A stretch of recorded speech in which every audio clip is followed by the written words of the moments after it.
Hello and welcome to a new week with the Electric Trucker.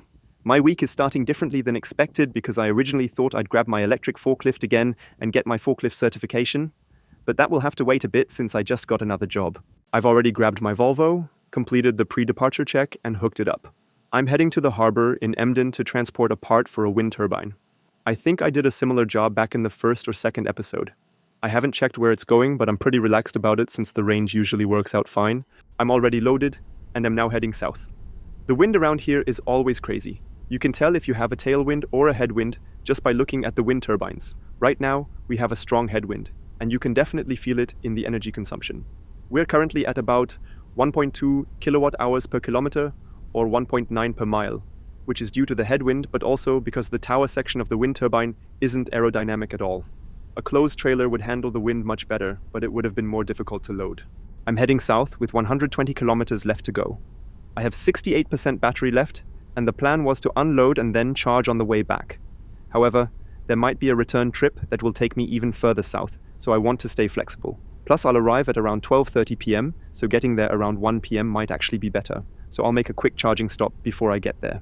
I wanted to show you a cool detail a viewer pointed out. Remember the night panel mode I showed you in the Scania, where you can dim everything except the speedometer for nighttime driving? Well, the Volvo can do that too. There's a brightness adjustment knob here, and you can press it to turn off all the displays. Then you'll only see the speedometer, cruise control, power gauge, and a few warning messages. Even the navigation screen goes dark. It's actually nice during the day too, since the Volvo shows a lot of information you don't always need. But at night, it's brilliant. It really helps you focus on the road without distractions or glare. I'm taking my rest break here in Salzburgen. They have 6 Ionity charging stations, and the one I'm using is positioned a bit forward, which is super convenient for parking the truck. If you plan ahead, you can leave the trailer in a designated spot and just drive here with the truck. And space-wise, it's no issue at all. But here is one of the downsides of this charging park. There are enough truck parking spots and charging stations, but the issue is the repositioning before or after the rest break, which you have to account for.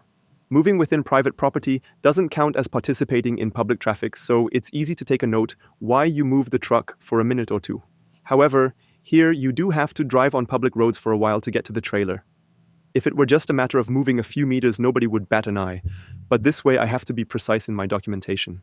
The tower elements for the wind turbine that I just delivered weren't taken to the construction site, but instead to a company that reworks or refines them. They didn't meet the quality standards for use on site. A modern wind turbine typically consists of 90 elements, 3 per level and 30 levels in height.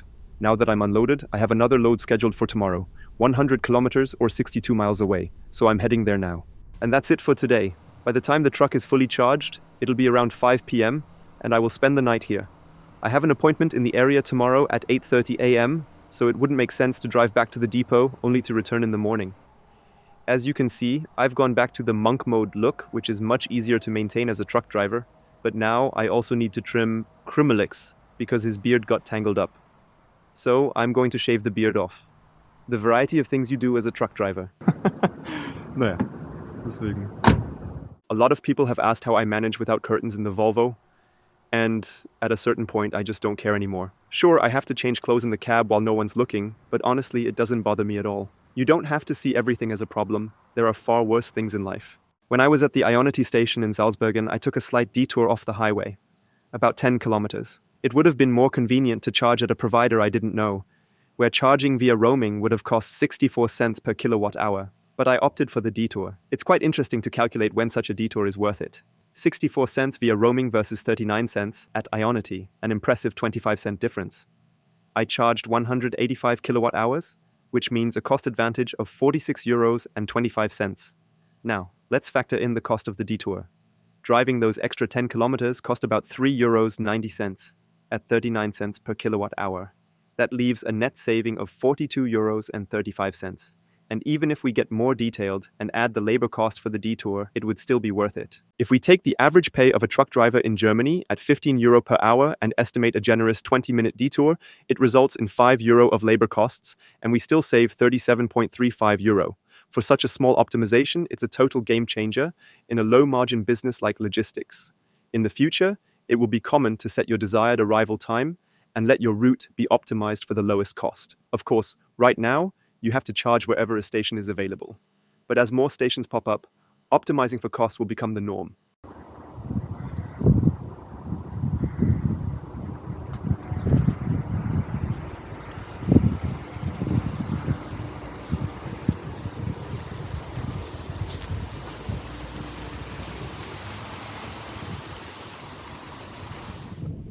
I'm now fully loaded with concrete. However, I'm not heading directly to the delivery site. Instead, I have a workshop appointment with my boss for a walking floor trailer. It works with hydraulics, so we'll be discussing the best way to adapt the Volvo for it. The appointment happens to be on my route and is scheduled for 3 p.m. I figured I'd get there early so they can take a look at the error messages from the assistance systems. I'll head to my favorite rest stop beforehand, charge, grab some lunch, take the dog for a walk, and even do some laundry. By the time I'm finished, it'll be too late to make the delivery, but it's nice to have a change of pace. I'm having a charging party with a super friendly colleague from Maersk. When he arrived, I immediately told him, hey, take this spot because I'm almost done. I unplugged at 99% and now he's getting the full charging power. He's been driving an electric truck for a while and mentioned he knows exactly where to charge. At their depot, the truck is fully charged overnight. Then, he only needs to find a charging station during his daily break. I didn't even have to ask too many questions because he was quick to explain how everything works out for him. When he started his charging session here, he scanned a payback card, which I didn't know was possible. I thought it was just a credit card terminal, but there's a scanner where you can collect payback points. I had heard about this before, but I'd never actually seen it in practice. He drives combined transport from the port to the destination via public roads. In combined transport, trucks are allowed to weigh up to 44 tons instead of the usual 40 tons. He mentioned that having a 40-foot container on the truck is optimal in terms of aerodynamics. However, when he has 20-foot containers, they are often positioned all the way at the back on the rear axles of the trailer. This creates a turbulent air pocket in the middle, leading to noticeably higher energy consumption. Overall, he said his FH electric doesn't go below 1 kilowatt-hour per kilometer and is typically around 1.05. I'm currently at the dealership where we purchased our Volvos. There's an electric FM parked out front as well. We're quickly checking the error codes since the truck has been showing warnings related to the blind spot monitor. The walking floor system we plan to use with the trailer requires a hydraulic system, which the Volvo currently doesn't have. My initial assumption was that electricity from the truck would power an electric hydraulic pump in a bidirectional manner. However, it actually works differently. The Volvo's gearbox allows for a power takeoff connection, which drives a hydraulic pump directly via a shaft, similar to how it's done with combustion engines. Since the gearbox is already present, this approach is somewhat simpler. The hydraulic pump would be mounted somewhere on the frame, likely in the lower section, although I'm not entirely sure where. Additionally, there's a hydraulic tank, which is typically attached to the frame or near the cab. The setup differs slightly between the FH and FM models, and we're currently measuring everything to see how best to fit it. This is where the older conventional gearbox technology has an advantage, as it allows for the reuse of components from diesel systems. Now, it's a matter of assessing how this can be implemented and determining the overall cost of the modification. In the last video, we discussed the noise pollution caused by trucks, and this is a perfect example. Here we have the FM electric with an even smaller cab than mine, designed specifically for waste container transport, which primarily operates in urban areas. A great example of this would be garbage collection. It makes so much sense for these vehicles to be electric. This particular FM electric has a smaller battery because the overall vehicle length wouldn't allow for a larger one. My truck has 3 battery packs on the sides, while I believe this one only has 2. That's probably to accommodate components for the hydraulics and crane.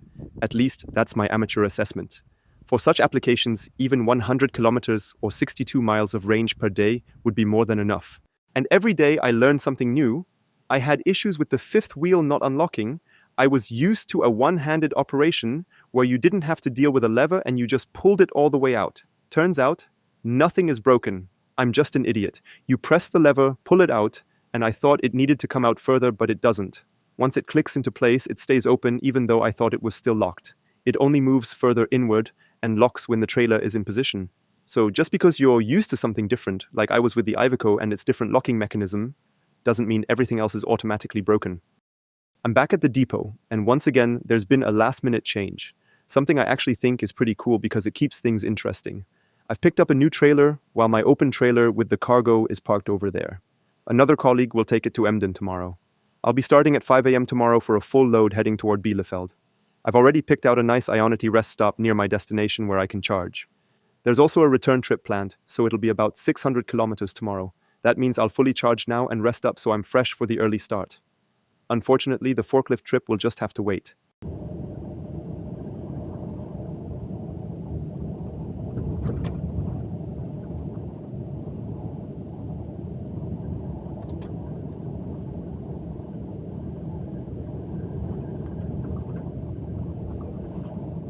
I'm now at my first charging stop, and it's going to be tight, both in terms of driving time and battery. I've got 9% battery left, but it's actually a bit tighter since the display is showing only 4.7 kilometers left. Earlier there was heavy traffic followed by an uphill stretch with an 8% incline. Accelerating uphill with 41 tons of weight without any momentum definitely drained some range. The main rule when running low on battery is to know exactly where you're headed. It'd be problematic if your destination was on top of a hill. At 14%, the eco mode was automatically activated, limiting power and maximum speed. I'm now at Awatol South, and the trailer is so heavily loaded that I placed a wheel chock under it for extra stability. And this is an Ionity charging station with 4 chargers. This location works, but you need to drive against the one-way street to get in. The north side has a height restriction, so I could mark the south side for charging on my map and ignore the north. However, a viewer emailed me saying I should also mention charging stations that are not usable. Many might think Awatol North is just the same and might head there anyway, so it's important to note explicitly which stations aren't viable. There are 4 chargers here, but there's also a provision for more chargers. While 4 chargers might not seem like much, there's a reason why there are not more. There's a lawsuit involving Fastnet and Tesla against the Autobahn GmbH who manage the rest stops. They previously had a monopoly on the charging station concessions, and these locations are the best locations because they're right off the highway. There's now a legal battle because the state should have run a tender process, and it's even gone to the European courts, which is why the expansion of charging infrastructure along the highways in Germany has been on hold. No new chargers can be added at rest stops since the Autobahn GmbH now has no legal basis to approve them. That's why truck charging stations are starting to be built at the rest stops, not directly on the highway. While it's frustrating, at least it's good to finally get some clarity on how new charging points will be built. I'm at a small construction site right now, and the site manager recognized me because he watches my videos. He drives a Mercedes EQV and a Hyundai Ioniq 5. I'm getting unloaded with a telehandler, which honestly is the only thing cooler than a wheel loader. Today might be the day when the electric truck makes me miss a follow-up tour. In logistics, you usually have some buffer, but it gets eaten up by longer loading and unloading times, traffic jams, or anything unexpected. With an electric truck, you add 2 more challenges: shorter range and charging station issues. I'm set to arrive at 5:37 p.m., and the official cutoff is 6 p.m. Initially, it looked like I wouldn't even have the range to make it, but I recovered some by driving efficiently. I called them and they're willing to load until 6:30 p.m., so I should just make it. But everything that could go wrong today did. Traffic, loading delays with the crane having to play a game of Tetris, unloading with the telehandler, a suboptimal charging station, and driving a Volvo that isn't really suited for this job. But on a positive note, I'm meeting more and more people who recognize me and are genuinely curious about electric trucks. It's awesome to see folks staying informed. And my strategy right now is hypermiling, focusing on efficiency, not speed. For a truck, the sweet spot is 80 kilometers or 50 miles per hour, balancing energy use and time. It didn't work out. I met the forklift drivers who load until 6:30 p.m., but apparently I should have given them a notice by 5 p.m. They didn't mention that on the phone, even though I clearly said I'd arrive around 5:30 p.m. They just said, yeah, come on over. In the end, no one wants to take the blame, but honestly, it's not a big deal. My consumption has gone down, I've got 14% battery left, and I'm heading to a charging station 12 kilometers away. Tomorrow morning, I'll get started early since they begin work at 5:30 a.m., which is ridiculously early. This situation isn't really a disadvantage. With any other truck, I'd still have had to take my mandatory break. The real issues today were things like traffic and extended loading times, which had nothing to do with the Volvo. I'm not upset about it. Actually, I'm kind of glad I don't have to work for another hour tonight. Today, I don't even have to push the limits of what's legal. I still have 1 hour and 39 minutes left in my shift, and the truck will be fully charged in 1 hour and 34 minutes. That means I can stop a few minutes earlier and wrap up by around 8 p.m. After a 9-hour rest, it'll be 5 a.m., and the loading site is just a few minutes away. So everything's perfectly timed for early loading. I don't know about you, but I think it's important to appreciate how amazing it is to be here with an electric truck, using public infrastructure that's rapidly expanding in Germany and Europe. It's incredible how well this already works today. Honestly, you don't need much imagination to picture how this will get better in the coming years. That said, every charging station has its quirks. This one is clearly designed for passenger cars with its incredibly narrow entrance. And if it gets busy, it could get tricky. But in an emergency, it would work. And if you park way in the back, you don't draw much attention with the truck. You're practically invisible. The plan worked perfectly. It's not even 6 a.m. and I'm already fully loaded. And the forklift was a mega forklift that could load 4 pallets at once, so it went super fast. If I had loaded up last night, I wouldn't have been allowed to start driving until 6 a.m., so this worked out perfectly. Mornings like this are what makes the job fun. I just took a quick lunch break and charged the Volvo to 100% because I still have a short route delivering newspapers. The other Iveco is heading out soon too, and mine is back as well. I was so excited because 2 guys from Iveco Nord showed up, and I already noticed the truck has better software. He plugged it in, and I mentioned you usually have to turn on the ignition and activate accessory mode for it to charge, but he said, nope, that's been fixed with a software update. I'm curious to see what other improvements it has, but I'm just glad to have it back. Now, I'll take the Volvo out for what will likely be my last trip with it, enjoy it one last time, and then tonight, I'll move back into my Iveco. I arrived in Emden at the unloading point, but the truck ahead of me isn't done yet. So I've parked the Volvo for a moment and have a few minutes to chat with you. There are so many ideas I'd love to bring into the world, some simple, others more complex. But one product that absolutely needs to exist to support this industry is an app for electric truck drivers. It would let them know where they can charge, help plan around driving and rest times, and optimize costs across all the different tariffs. I've already teamed up with a few people, and right now, we're testing it. I had to interrupt this video because something unexpected happened. The wall took a real hit this time. Meine Streicharbeit, die war absolut umsonst. And my patchwork was for nothing. But it wasn't me this time. Back to my previous point, the idea is to create a product that helps the industry, because right now it feels like the Wild West. Drivers often just get the key to the electric truck and are left to figure everything out on their own. That's the feedback I've gotten from other drivers, so the goal is to make it really easy for electric truck drivers by showing them exactly where the charging stations are. They need a dedicated app, because in passenger car apps, driving and rest times aren't considered. That's why I'm also trying to involve the charging point operators in the project. My theory for the next 2 to 3 years is that there will be complete chaos at the charging stations because more and more electric trucks are coming, but it will take time to build out the truck charging parks, and we need clear rules that the charging point operators should establish.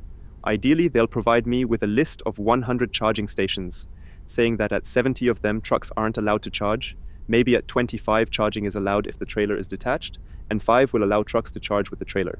Then I can pass this information on to the truck drivers, and that would be incredibly valuable for all of us. We want the trucks to charge, we want the utilization to increase, we want the charging point operators to do well, and we also want the CO2 savings from the trucks. The long-term plan is to use this collective effort to negotiate better prices. The first goal is that no one has to charge for 79 cents per kilowatt hour anymore. And by bundling all the trucks together, we'd have such large amounts of energy to buy that we could even negotiate lower rates or our own tariff across multiple providers. If the app leads to faster break-even points for companies and more electric trucks on the road, then that's a win for all of us. Why not try it and improve it with feedback from truck drivers to speed up the process? Because every day with diesel trucks on the road is a day too much, and we can all help speed that up. I'm back in my 1,000 horsepower Iveco, and after spending 3 weeks in another truck, it feels so modern again. It's easy to forget how great it is when you're used to something else. I have to give Iveco credit because they're very open with information. They tell me everything they know, including the fact that they replaced the battery and are now analyzing it. They're totally transparent about it, and I think that's something worth appreciating. Not saying anything would be much worse. They've added something for me. There used to be storage compartments here, but now I have a refrigerator. Of course, you could say this should be part of the standard equipment for trucks, but it's actually not part of the standard for the Iveco. They've installed it for free, so it's really a gesture of goodwill. I think that's a great move. And if Iveco has already given the truck an upgrade, I'll do the same. Not only does it have the Electro Trucker sign, but now it also has a Crumelix sign. There's already a change in plans again. I'm moving out of my Iveco and into the sister model for the next week. It needs to go to Ulm for a small checkup. We have a tour to Nuremberg next week, and I volunteered to take it there. Now it's back to real long-distance transport. High charging capacity, high range, a sleeper cab with 2 beds, and curtains. One issue with diesel trucks is that fuel gets stolen at rest stops. This is actually a common problem for trucks. However, an electric truck doesn't have that issue. But bidirectional charging is an emerging technology in electric cars, meaning you can also draw power from the batteries. Whether this makes sense for electric trucks is up for debate, but this Volvo has already taken care of that because it can be locked. I don't know why you'd need to do that, but they've clearly thought ahead by 10 years. The week is done, and I've already received my delivery papers for next week. On Monday, I'll be loaded and head toward Ulm with 5 drop-off locations, so there's a lot to do. The Iveco is charged to 93%, and I'll top off the last 7% in the morning before I head out so that the battery is pre-warmed, which helps reduce consumption. You definitely develop a certain routine as an electric trucker. Other than that, all the electric trucks have returned. The Volvo is freshly washed and looks great, and the Scania is parked back here as well, along with the little Volvo. I'm really looking forward to the future, and I wish you all a very nice weekend.